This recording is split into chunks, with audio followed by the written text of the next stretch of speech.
Naranasan mo na ba ang gumising sa umaga na parang bitin pa rin ang tulog mo kahit sapat naman ang oras mo sa kama? Pakiramdam mo ba ay mabigat ang katawan, magulo ang isip at parang ang daming iniisip agad pagmulat pa lang na mata? Para bang bago pa man magsimula ang araw, pagod na agad tayo at nauuwi sa pakiramdam na kulang sa kapayapaan, kalinawan at lakas ang ating mga umaga. Marami sa atin, lalo na sa edad na 70 pataas, ang nakakaranas dito. Akala natin, bahagi lang ito ng pagtanda, na normal lang ang makaramdam ng antok o pagiging malilimutin o kawalan ng gana. Pero paano kung sabihin ko sa inyo na hindi ito dapat maging pangkaraniwan? Paano kung merong simpleng sikreto na matagal na natin nakakalimutan? Isang sikreto na nasa ating mga kamay at maaring baguhin ang takbo ng ating buong araw at maging ang ating buhay. Hindi ito tungkol sa mamahaling gamot o komplikadong ehersisyo. Sa halip to ay tungkol sa ilang mga simpleng ugali na kaya nating gawin tuwing umaga na makakatulong magdala ng kapayapaan sa ating puso, kalinawan sa ating isip at lakas sa ating katawan. Sa videong ito, tatalakayin natin ang 6 na simpleng kaugalian sa umaga na makakatulong upang maging mas makabuluhan, mas tahimik at mas masigla ng ating mga araw paglampas ng edad 70. Kaya't manatili kayo hanggang sa huli dahil mayroong isang bagay na siguradong magugulat sa inyo. Isang bagay na maaaring magpabago ng inyong pananaw sa pagtanda. Para simulan ang ating paglalakbay tungo sa mas makabuluhang umaga, magsimula tayo sa isang kaugalian na napakadali ngunit napakalakas ng epekto. Ang paghinga ng may pag-iisip at pagpapakita ng pasasalamat. Madalas, pagising natin, ang una nating iniisip ay ang listahan ng mga gagawin sa araw o ang mga problema at alalahanin. Napakalaking pagkakataon ang nasasayang kapag hindi natin ginagamit ang mga unang sandali ng ating umaga para kalmahin ang ating isip at katawan. Isipin ninyo, habang natutulog tayo, ang ating mga katawan ay napapahinga, ngunit ang ating isip ay patuloy na gumagana. Kaya pagising, minsan ang isip ay parang tren na rumaragasang umaandar na agad. Ngunit kung sa unang pagmulat ng mata, imbes na bumangon agad, ay igugugol natin ang ilang sandali sa tahimik na paghinga, malaki ang magiging pagbabago. Subukan ninyo to. Habang nakahiga pa rin kayo o nakaupo sa tabi ng kama, ipikit ng bahagya ang inyong mga mata o tumingin sa isang punto sa kisame. Ilagay ang isang kamay sa inyong tiyan, dahan-dahang huminga ng malalim sa ilong, damhin ang pagtaas ng inyong tiyan habang napupuno ng hangin ang inyong baga. Pagkatapos, dahan-dahang ilabas ang hangin sa bibig o ilong, damhin ang pagbaba ng inyong tiyan. Gawin ito ng 5 beses o kahit 10 beses. Hindi ito mahirap, hindi ito nakakapagod. Ang simpleng gawain na ito ay hindi lamang nagdadala ng mas maraming oxygen sa ating utak at katawan na nagpapabuti ng ating pag-iisip at nagpapataas ng ating enerhiya. Ito rin ay nakakatulong upang pabagalin ang tibok ng puso at pakalmahin ang ating nervous system. Sa tuwing huminga tayo na malalim, para nating sinasabi sa ating sarili, kaya kong huminahon, kaya kong maging kalmado. Kasabay ng paghingang ito, isama natin ang pasasalamat. Sa bawat hininga nating lalabas, isipin ang isang bagay na pinapasalamatan ninyo. Maaring ito ay ang pagmulat lang ng mata at ang pagkakataong makita ang isa pang araw. Maaring ito ay ang init ng sikat ng araw na sumisilip sa inyong bintana, ang tunog ng mga ibon sa labas, ang amoy ng kape o tinapay na inihahanda o ang katotohanang may bubong kayo sa inyong ulo at ligtas kayo. Hindi kailangang malaki ang dahilan para magpasalamat. Minsan ang pinakasimpleng bagay tulad ng isang basong tubig na malapit sa kama o ang kaaya-ayang pag-upo ay sapat na. Ang pagpapakita ng pasasalamat sa umaga ay lumilika ng positibong pananaw. Kapag nagsisimula tayo ng araw na may puso na puno ng pasasalamat, mas nagiging bukas tayo sa mga biyayang darating at mas madali nating nahaharap ang anumang hamon. Para itong naglalagay tayo ng isang positibong salamin sa ating mga mata bago pa man magsimula ang laban ng araw. Ang kombinasyong ito ng mindful breathing at pasasalamat ay hindi lamang nagpapababa ng stress, nagpapabuti ng focus at nagtatakda ng isang positibong tono para sa araw, kundi nagpapalakas din ng ating mental at emosyonal na tibay. Para sa mga Pilipino, ang pasasalamat ay likas sa ating kultura, lalo na ang pagpapasalamat sa Diyos. Kaya't ang paglalaan ng ilang minuto para sa tahimik na panalangin o pagpapasalamat sa ating lumika habang humihinga ng malalim ay isang napakagandang simula ng araw.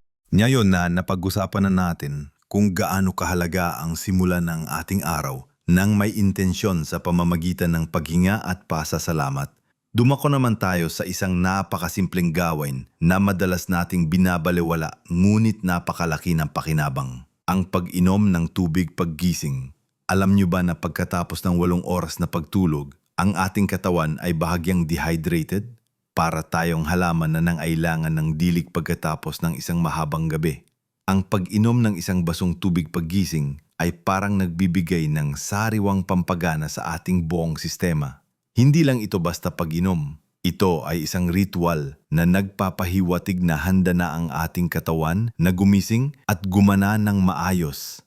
Kung minsan, pakiramdam natin ay kulang tayo sa enerhiya sa umaga at ang sagot ay hindi palaging kape. Kadalasan, dehydration lang ang dahilan.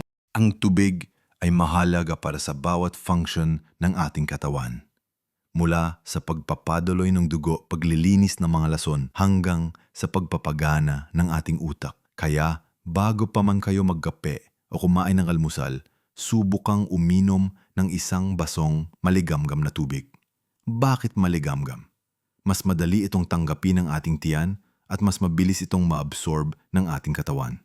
Kung gusto nyo pang dagdagan ang benepisyo, pisilin ang katas ng kalahating kalamansi sa inyong tubig. Ang kalamansi ay mayaman sa vitamin C na nakakatulong sa immune system at nakakapaglinis ng katawan. Nakakatulong din ito sa pagtunaw ng pagkain. Isipin ninyo, ang isang simpleng basong tubig ay nakakapagpataas ng inyong metabolismo, nakakatulong sa paglabas ng mga dumi sa katawan at nagpapabuti ng inyong cognitive function.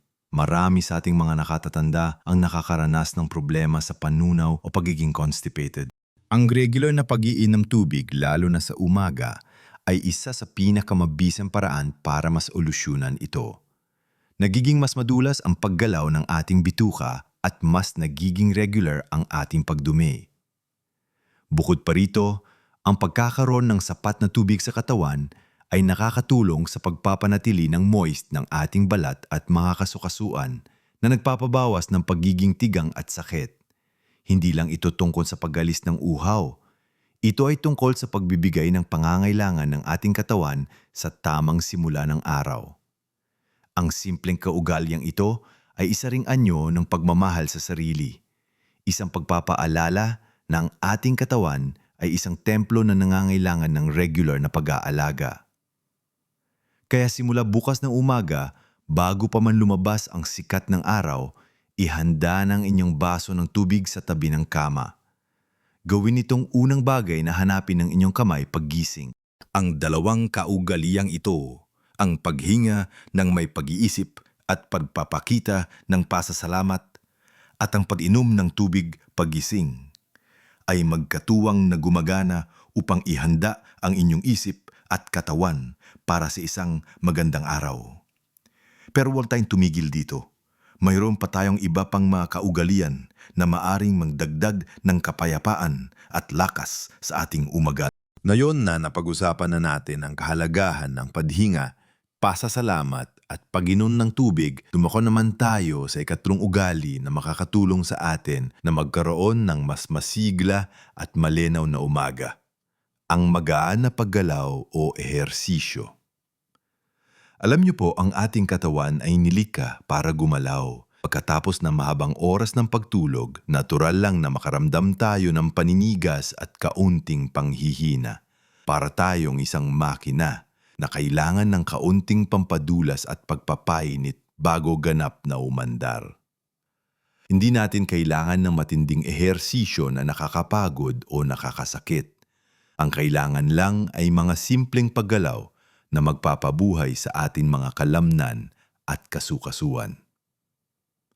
Isipin ninyo ang pakiramdam ng pagbuka ng inyong mga braso pagising o ang pag-inat ng inyong likod. Masarap sa pakiramdam, di po ba? Ibig sabihin lang niyan, nangangailangan ang ating katawan ng paggalaw.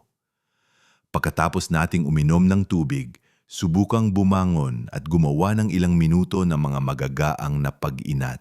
Maaring simpleng pagtaas ng mga kamay sa itaas ng ulo, pag-ikot ng balika o pag-unat ng mga binti habang nakaupo. Kung kaya ninyo, maaari rin kayong maglakad-lakad sa loob ng bahay o sa bakuran ninyo. 5 hanggang 10 minuto lang nito ay sapat na para gisingin ang inyong mga kalamnan at pagbutihin ang daloy ng dugo. Ang paggalaw sa umaga ay hindi lamang nagpapalambot sa ating mga kasukasuan at nagpapabawas ng panindigas, ito rin ay nakakapagpataas ng ating enerhiya at nakakapagpabuti ng ating mood. Kapag gumagalaw tayo, naglalabas ang ating katawan ng endorphins na mga natural na feel-good hormones. Ito ang dahilan kung bakit pakiramdam natin ay mas masaya at mas positibo tayo pagkatapos ng kahit anong uri ng paggalaw.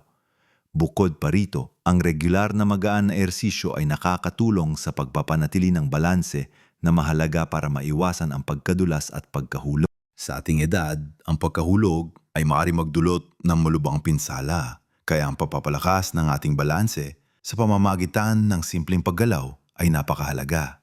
Ang paglalakad-lakad sa umaga, lalo na kung mayroon kayong bakuran na may halamanan, ay hindi lang napapagalaw sa inyo, kundi nagbibigay din ng pagkakataon na malasap ang sariwang hangin at sikat ng araw.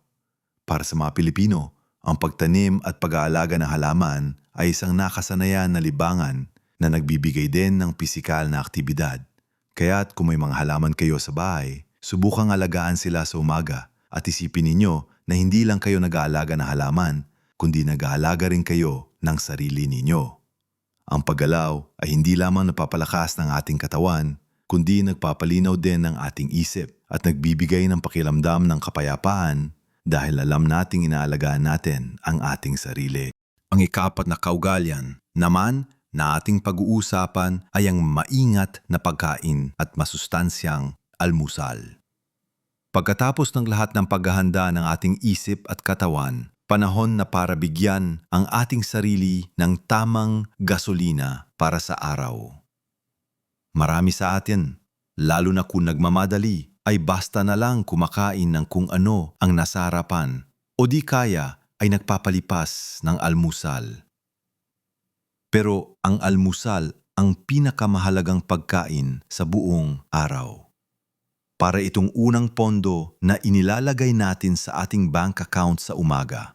Kung kulang ang pondo, madali tayong mauubusan ng lakas at enerhiya.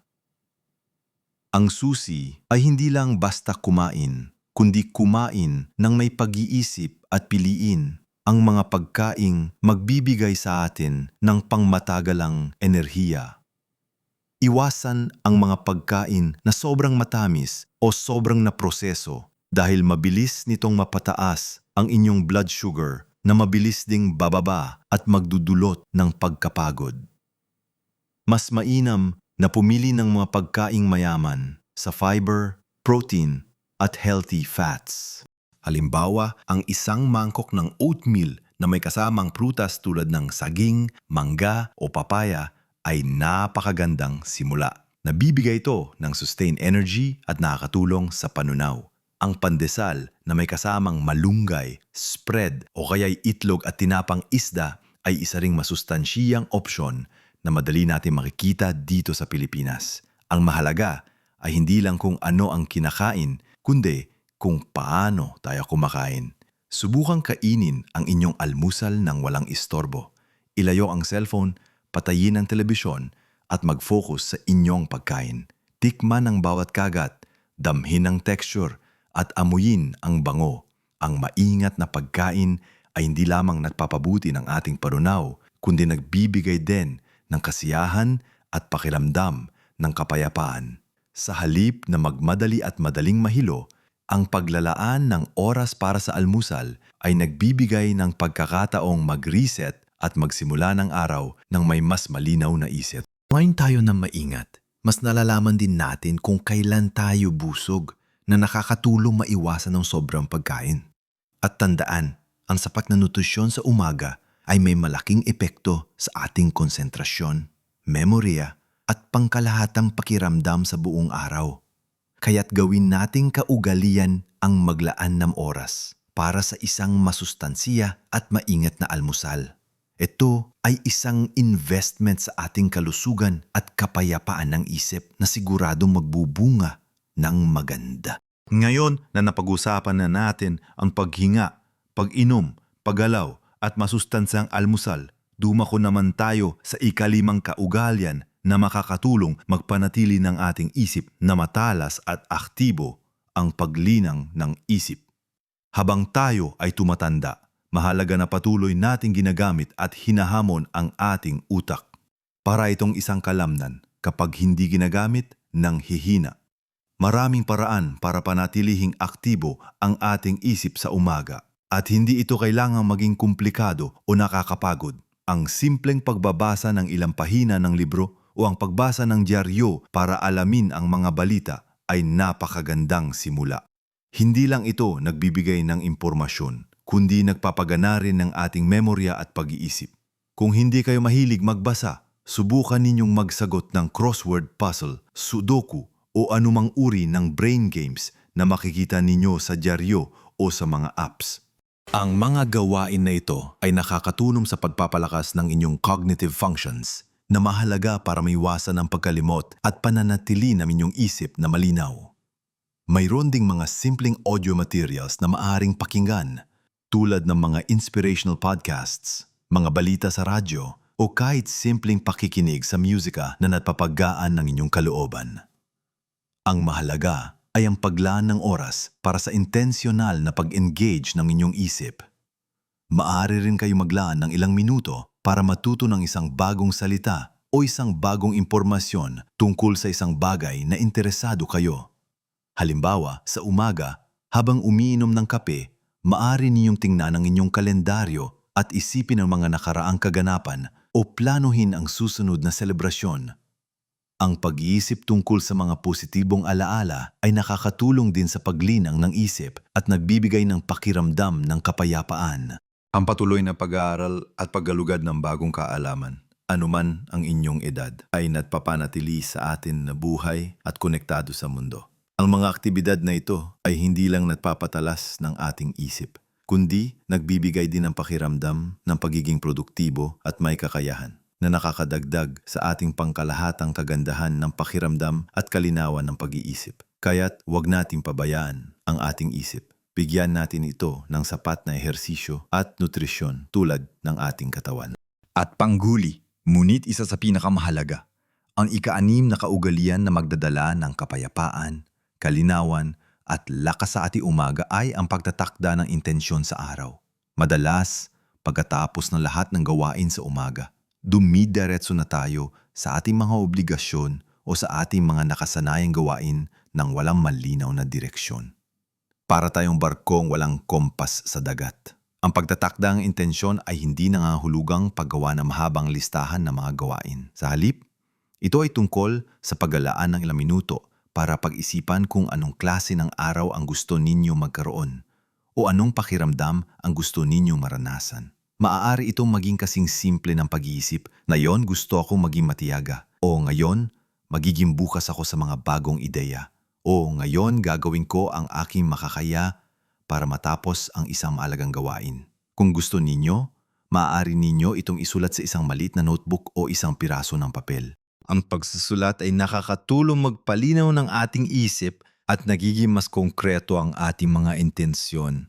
Ang pagkakaroon ng intensyon sa umaga ay nagbibigay ng layunin sa ating araw. Sa halip na magpatangay sa kung ano ang mangyayari, nagiging mas proactive tayo at may kontrol sa ating mga reaksyon at mga desisyon. Nakakatulong din ito na maging mas nakafocus tayo sa mga bagay na mahalaga at maiwasan ang pagkalito o pagka-overwhelm sa dami ng mga pwedeng gawin. Halimbawa, kung ang intensyon ninyo ay maging mapagpasalamat, mas mapapansin ninyo ang mga maliliit na biyaya sa araw na iyon. Kung ang intensyon ninyo ay maging masaya, mas hahanapin ninyo ang mga pagkakataong maging masaya kahit sa gitna ng hamon. Ang kaugaliang ito ay nagpapatunay na ang ating isip ay napakalakas at kaya nitong hubugin ang ating karanasan. Hindi ito tungkol sa pagiging perpekto, kundi sa pagiging intensyonal sa ating pagharap sa bawat bagong umaga. Sa kultura nating Pilipino, ang pagtakda ng intensyon ay para ring pagdarasal para sa gabay sa araw. Ito ay paglalatag ng plano, hindi lang para sa mga pisikal na gawain, kundi para sa ating espiritual at emosyonal na kapakanan. Sa pagtatakda ng intensyon, nagbibigay tayo ng direksyon sa ating sarili at ang direksyong ito ay nagdadala ng kapayapaan dahil alam nating may patutunguhan tayo, nagbibigay ng kalinawan dahil alam natin kung ano ang mahalaga at nagbibigay ng lakas dahil pinagpasyahan nating harapin ang araw ng may positibong pananaw. Kaya't narito na ang 6 na simpleng kaugalian na makakatulong magdala ng kapayapaan, kalinawan at lakas sa inyong mga umaga, lalo na paglampas ng edad 70. Pinag-usapan natin ang kahalagahan ng paghinga ng may pag-iisip at pagpapakita ng pasasalamat. Ang paglalaan ng ilang minuto para kalmahin ang ating isip at punuin ang ating puso ng positibong damdamin. Pagkatapos, ang simple ngunit makapangyarihang pag-inom ng tubig paggising na nagbibigay buhay sa ating katawan at nagpapabuti ng ating panunaw. Sumunod ay ang magagaan na paggalaw o ehersisyo na nagpapalambot ng ating mga kasukasuan, nagpapataas ng enerhiya at nagpapabuti ng ating mood. Tinalakay din natin ang kahalagahan ng maingat at masustansyang almusal na nagbibigay ng tamang gasolina sa ating katawan at isip para sa buong araw. Hindi rin natin nakalimutan ang paglinang ng isip sa pamamagitan ng pagbabasa, pagsagot ng puzzle o pag-aaral ng bagong bagay upang manatili itong matalas at aktibo. At sa uli, ang pagtatakda ng intensyon para sa araw na nagbibigay sa atin ng layunin at direksyon na nagdudulot ng kapayapaan at kalinawan. Tandaan ninyo, hindi ito kailangang gawin lahat ng sabay-sabay sa isang iglap. Kung sa ngayon ay 2 o 3 ugali pa lang ang kaya ninyong gawin, magandang simula na yon. Ang bawat maliit na pagbabago ay may malaking epekto sa inyong kalusugan at kaligayahan sa katagalan. Ang susi ay ang pagiging consistent at ang pagiging mapagpasensya sa inyong sarili. Hindi po ito tungkol sa pagiging perpekto, kundi sa pagiging mas mabuti araw-araw. Ang ating mga umaga ay hindi dapat maging isang laban, kundi isang pagkakataon upang muling magsimula, muling mag-recharge at muling maging handa para sa mga biyaya ng araw. Ang pagtanda ay hindi nangahulugang paghina. Sa halip ito ay isang pagkakataon upang mas pagtibayin ang ating mga kaugalian. Mas pahalagahan ang bawat sandali at mas lubusan na namnamin ang buhay. Gusto ko marinig ang inyong mga iniisip. Ano sa mga kaugaliang ito ang pinaka-interesado kayong subukan? Mayroon ba kayong sariling ritual sa umaga na gusto ninyong ibahagi? Ibahagi niyo po ang inyong mga karanasan at ideya sa comment section sa ibaba. Ang inyong mga komento ay napakahalaga at maaring makatulong sa iba pang mga kapwa Pilipino. Kung nagustuhan niyo ang videong ito at naramdaman ninyong may natutunan kayo, paki-like po at mag-subscribe sa aming channel para sa mas marami pang makabuluhang nilalaman na makakatulong sa inyo na mamuhay ng masaya at malusog sa inyong gintong edad. Tandaan, hindi pa huli ang lahat para simulan ang pagbabago. Gawin nating mas makabuluhan ang bawat umaga. Mabuhay ang inyong pinakamagandang buhay sa bawat edad.